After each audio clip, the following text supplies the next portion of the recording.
hukum kita azan di tempat lain atau di masjid lain atau di tempat yang kita tidak biasa. Jadi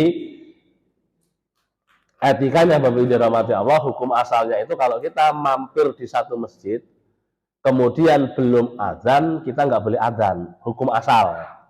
Karena pertama di situ sudah ada muadzinnya. Yang kedua, kita tidak tahu kebiasaan yang ada di tempat itu. Lain halnya kalau walaupun itu bukan tempat kita, tapi kita sudah biasa di situ, sudah paham, jamaahnya juga sudah paham dengan kita, sehingga apa?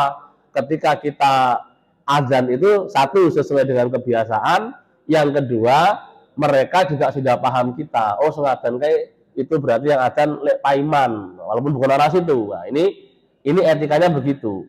Jadi hukum asalnya nggak boleh ya, nggak boleh kita kemudian di situ kita azan. Sampai ada kasus Pak Bu, ada orang pendatang di satu kampung itu, awalnya bukan kampung situ, tiba-tiba dia belum lama di situ azan, ternyata ada yang ngomong, pendatang kok azan, ternyata ada yang merasa hak azannya itu diambil lah, kira seperti itu. Nah ini yang dijaga oleh Rasulullah Shallallahu Alaihi Wasallam. Maka ketika di masjid itu sudah ada muadzin tetap, itu sesungguhnya yang berhak azan itu mereka. Nah kalau masjid kita kan nggak ada muadzin tetapnya, jadi siapa yang datang duluan itulah silahkan azan, berlomba untuk mendapatkan kebaikan dari azan kita. Itu yang ya.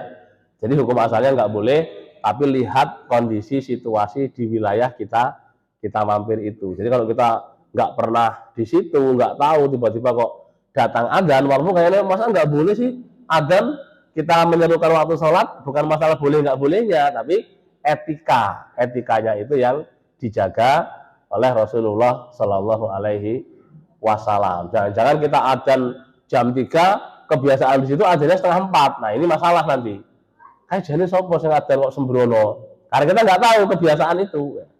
Jadi saya pernah cerita di satu kampung di Waibungur itu sampai hari ini Pak Bu, azan asar itu jam 4. Azan asar jam 4, walaupun masuk asar itu 3/4, pokoknya disepakati di kampung itu, di dusun itu, azan asarnya jam 4. Komatnya 4:30. Nah ini Bu, kenapa kok seperti itu? Karena masyarakat di situ semuanya mayoritas petani, mereka itu pulang dari sawah kurang lebih jam 4. Nah ini Pak Bu, kemudian 4:30 baru komat, itu sepakat itu. Nah kita kalau tiba-tiba masuk azan jam 3:30, senene wong, nah ini kan, ini nggak boleh.